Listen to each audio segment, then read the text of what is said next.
बारामती येथील पेट्रोल पंपाची उधारी 2 कोटी झाली. 2 कोटी झाली. तू कशाला उधार देतो? मी तुला जेलमध्ये टाकील. मी तुला सांगतोय, विश्वासने सांगितलं किंवा कोणी सांगितलं तर द्यायचं नाही.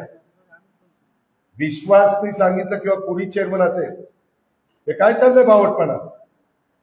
1.5 कोटी कुणाला दिलं डिझेल पेट्रोल? हा हा कोण 20 जण आला येडीये का काय रे? म्हणजे मी वरनं पैसे आणायचे नाही, नालायकांनी असं 1.5 कोटीचं डिझेल पेट्रोल उधारीवर द्यायचं.